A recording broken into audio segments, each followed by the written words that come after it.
தமிழ் குரல் நேயர்களுக்கு வணக்கம். இன்று நம்மோடு சிறப்பு விருந்தினர் அரசியல் விமர்சகர் நாதன் அவர்கள் இணைந்திருக்கிறார்கள். உரையாடுவோம் அவரோட. தோழர் வணக்கம். வணக்கம் தோழர்.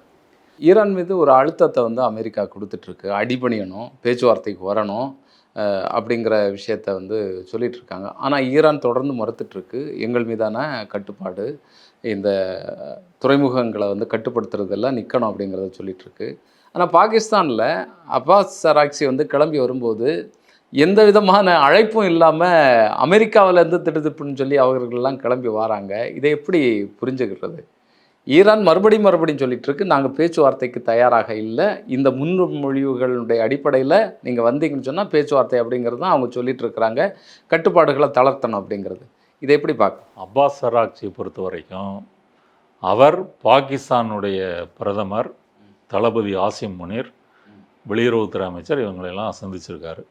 சந்தித்து தங்களுடைய டிமாண்ட் என்ன, அமெரிக்காவோட பேசணும்னு சொன்னால் என்ன நிபந்தனைகள், அதை அவங்கள்ட்ட தெரிவிச்சிருக்கிறாரு. நேரடியாக அமெரிக்கர்களோடு அமெரிக்க அரசோடு பேச மாட்டோம் அப்படின்றத தெளிவாக சொல்லியிருக்காரு. சொல்ல வேண்டியதை சொல்லிவிட்டு அவர் கிளம்பி வந்துட்டார். அவரும் அவருடைய குழுவினரும் ஈரான் திரும்பி விட்டார்கள். இவர் போன போது ட்ரம்ப் என்ன அறிவித்தாருன்னா, அவருடைய 2 தூதர்கள் இருக்காங்க இல்லையா, விட்காஃப் குஷ்னர் மருமகனும் அந்த ரியல் எஸ்டேட் அதிபர், அவங்கள பாகிஸ்தான் அனுப்புகிறதா சொன்னார்.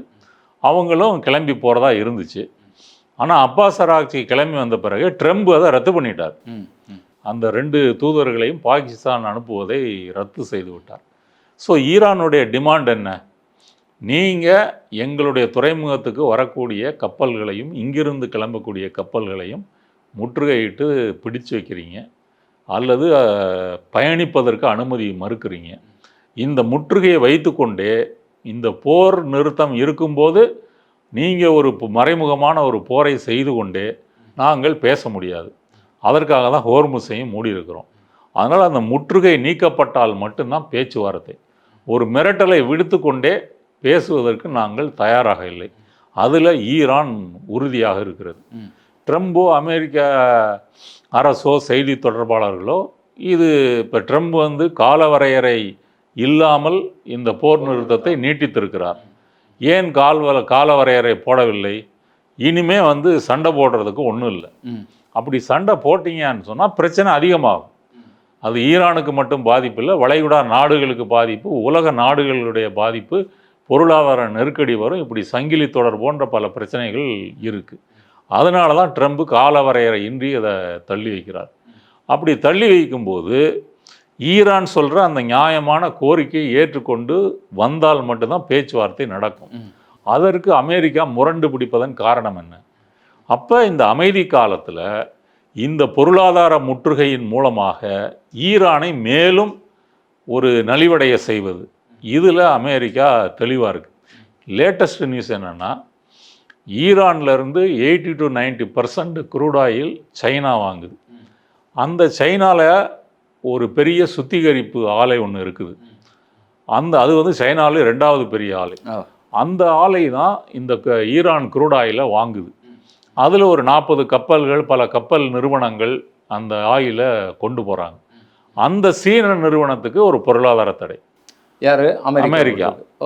அதன் பிறகு போகக்கூடிய கப்பல்களுக்கும் கப்பல் நிறுவனங்களுக்கும் பொருளாதார தடை. இப்படி நேரடியாக ஒரு தாக்குதலை அறிவித்திருக்கிறது. இதுக்கு முன்னாடி ஈரானுக்கு மட்டும்தான் பொருளாதார தடை. இப்போ சைனா முழுமைக்கும் இல்லை. சைனாவில் எந்த ஆலை, தொழிற்சாலை, எண்ணெய் சுத்திகரிப்பு ஆலை வாங்குது இல்லையா, அவங்களுக்கு தடை, கப்பலுக்கு தடை. அப்போ இதெல்லாம் ஒரு ரவுடித்தனமாக இல்லையா? அப்போ இவங்க என்ன செய்கிறாங்கன்னா, முன்னாடி குண்டு போட்டு தாக்கிக்கிட்டு இருந்தாங்க. இப்போ பொருளாதார ரீதியாக ஈரானுக்கு ஒரு காசு கூட போகக்கூடாது, அந்த நாடு கஷ்டப்படணும், சிரமப்படணும்.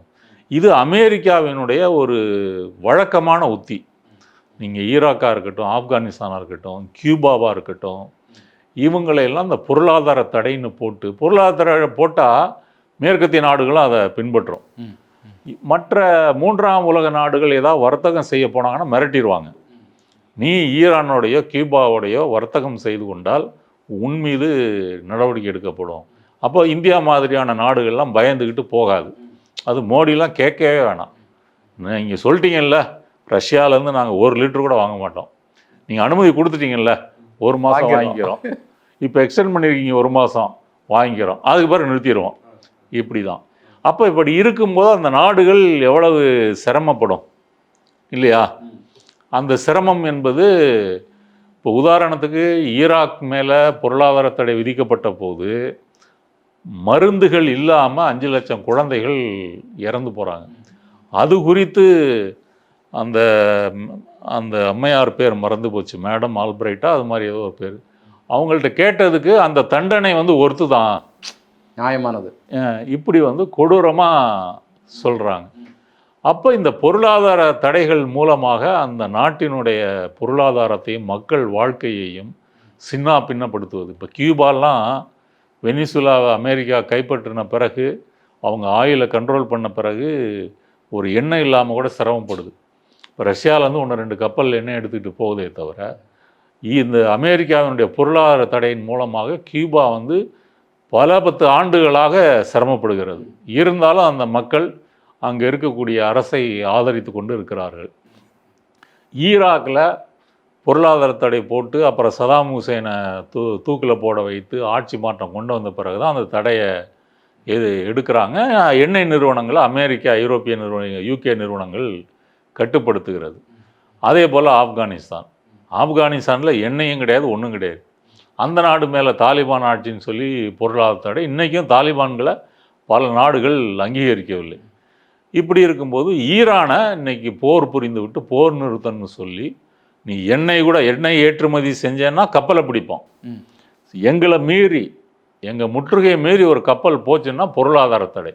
யாருக்கு? அந்த சீன நிறுவனத்துக்கு.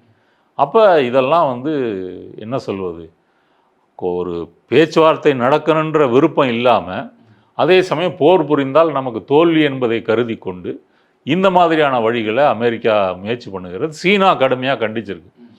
எப்படி எங்கள் நிறுவனத்துக்கு நீ பொருளாதார தடை போடுவ? இப்போ விரைவில் வந்து ஜி ஜின்பிங்கும் ட்ரம்பும் சந்திக்க போகிறாங்க. அந்த சந்திக்கிறதுக்கு முன்னாடியே அதை செய்கிறாங்கன்னா, அப்போ அந்த பேச்சுவார்த்தைகள் மீது எனக்கு அக்கறை இல்லை, ஆர்வம் இல்லை, அது சும்மா ஒரு கண் தடைப்பு தான் அப்படின்னு. அப்போ சீனா கண்டிப்பாக இதுக்கு எதிராக நடவடிக்கை எடுக்கும். ஈரான் இதை வைத்து கொண்டு பேச முடியாது அப்படின்றதில் உறுதியாக இருக்கும். இப்போ இவங்க பொருளாதார முற்றுகை கப்பல் முற்றுகை அறிவிச்சிருக்கிறது போல ஹோர்முஸ் நீரிணை ஈரான் மூடி இருக்குது இல்லையா? இப்போ அது பிரச்சனையா இல்லையா? அது ஈரானுக்கு வர்ற பிரச்சனையை விட உலகம் முழுவதும் பல நாடுகளுக்கு பிரச்சனை ஏற்பட்டிருக்குது. அது ஆசிய ஆப்பிரிக்க நாடுகளாக இருக்கட்டும், ஐரோப்பிய நாடுகள், அமெரிக்கா உள்ளிட்டு, தென் அமெரிக்கா உள்ளிட்டு க்ரூட் ஆயிலினுடைய ஒரு பீப்பாய் விலை அதிகரித்திருக்கிறது. பேச்சுவார்த்தை நடக்கலைன்னு இன்னும் ரேட்டு அதிகமாக போகிறது. அப்போ அது பிரச்சனை இல்லையா? உரத்தட்டுப்பாடு, பெட்ரோலியம் பை ப்ராடக்ட்ஸு தயாரிக்கிற நிறுவனங்கள்லாம் வந்ததுனால இனி பல தொழிற்சாலைகள் வந்து இனி செயல்படுவது சிரமம். அது அதை விட அதிகம். ஈரான் ஒரு நாடு சிரமப்படுகிறது, ஈரானுடைய சிரமம் அதிகம். மற்ற நாடுகள் அதை விட சிரமம் இல்லையா? இப்போ சென்னையில் சாதாரண டீ கடைகளில் டீ 15 ரூபா, ஸ்நாக்ஸ் 15 ரூபான்னு ஆயிடுச்சு. ஏன்? இண்டக்ஷன் ஸ்டவ் தான் வச்சுருக்காங்க. அப்போ இண்டக்ஷன் ஸ்டவ் அப்படின்னா அவங்க கமர்ஷியல் ரேட்டுக்கு ஒரு யூனிட்டுக்கு டபுள் மடங்கில் கரண்ட் பில்லு கட்டுறது அதிகமாகும். அதனால் விலை உயர்த்தியிருக்கிறாங்க. ஹோட்டல்களில் விலை உயர்வு. எந்த ஹோட்டலுக்கு போனீங்கன்னாலும் நீங்கள் பிப்ரவரிக்கு முன்னாடி இருந்த ரேட்டை விட இப்போ ரேட்டு அதிகம். எல்பிஜி நிரப்பக்கூடிய ஆட்டோக்கள் கியூ கணக்கில் நிற்கிது. ஆட்டோ கட்டணமும் அதிகம். போதாக வரைக்கும் நம்ம வெஸ்ட் பெங்காலில் 29ஆம் தேதி தேர்தல் முடிந்த பிறகு பெட்ரோல் டீசலை விலை உயர்த்துவார்களா அப்படின்னு ஒரு அச்சமும் இருக்குது. அதை வந்து என்டிஏ அரசு, மோடி அரசு இல்லைன்னு மறுத்திருந்தாலும் அதுக்கும் வாய்ப்புகள் இருக்குது அப்படின்னு தான் பார்க்குறோம். ஸோ இதெல்லாம் பார்க்கும்போது இது எவ்வளோ நாளைக்கு உலகம் தாங்கி கொள்ளும்? அதனால் அமெரிக்காவை உலக நாடுகள், ஐரோப்பிய நாடுகள், ஆசிய ஆப்பிரிக்க நாடுகள் ஒரு அழுத்தம் கொடுத்து ஒன்று சேர்ந்து ஐநா சபை மூலமாகவோ இல்லை பிரிக்ஸு ஏதோ ஒரு கூட்டமைப்புகள் மூலமாக ஒரு பதில் சொல்லணும், ஒரு அழுத்தம் கொடுக்கணும்.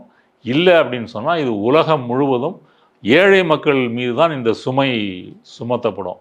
அவங்களுக்கு எந்த பிரச்சனையும் வரப்போகிறதில்ல. அதான் இன்னைக்குள்ள நிலவரம். இல்லை, இது இப்படியே நீண்டு கொண்டு போகுது. அரேபிய நாடுகளுக்கும் மிகப்பெரிய நெருக்கடியாக இருக்கும். எவ்வளவு நாள் இப்படி போகும் அப்படிங்கிற கேள்வி இருக்குல்ல. ஏதாவது அடுத்த கட்ட நடவடிக்கை, இப்போ அமெரிக்காவிலையும் சரி மிகப்பெரிய நெருக்கடி, ஈரானுக்கு நெருக்கடி, அரேபிய நாடுகளுக்கு நெருக்கடி, உலகம் ஃபுல்லாகவே ஒரு நெருக்கடியை வந்து இது உருவாக்கியிருக்கு. ஈரானும் விட்டு கொடுப்பதாக இல்லை. எந்த வகையில் இது நகரும் அப்படிங்கிற ஏதாவது பார்வை இருக்கா உங்களுக்கு? அமெரிக்கா முற்றுகை எடுத்தால் மட்டும்தான், நிறுத்தினால் மட்டும்தான் ஹோர்முஸ் நீரிணை ஈரானால் திறக்கப்படும். அதுக்கு முன்னாடி அவங்க திறப்பதற்கு வாய்ப்பே இல்லை. மற்றபடி அந்த கடல் பகுதியில் கன்னி வெடிகளும் ஏராளமாக பதிக்கப்பட்டிருக்கு. அதனால் அவங்க திறந்தா கூட ஈரானுடைய கப்பற்படை ஐஆர்ஜிசி வழிகாட்டுதல் ஊடாகத்தான் கப்பல்கள் பயணிக்க முடியும்.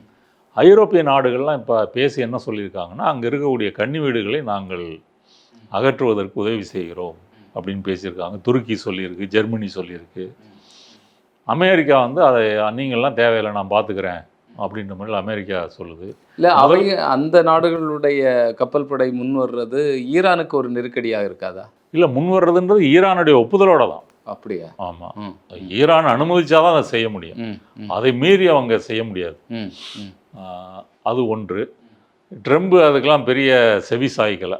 எங்கள்கிட்டே கப்பல் இருக்குது, நாங்கள் எடுத்துருவோம் அப்படின்னு சொல்கிறாங்க. ஆனால் அது ஒரு பெரிய சிக்கலான வேலைன்னு சொல்கிறாங்க.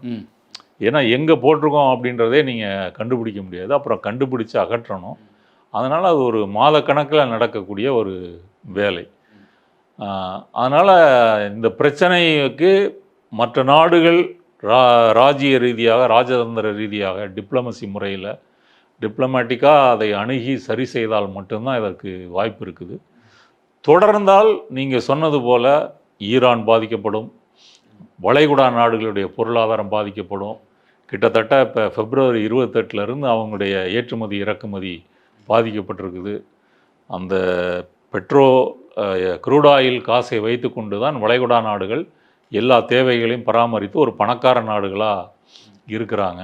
இப்போ அந்த பணக்கார நாடு அப்படின்றதுல குறைஞ்சிக்கிட்டே போகுது. அவங்களுக்கு பாதிப்பு.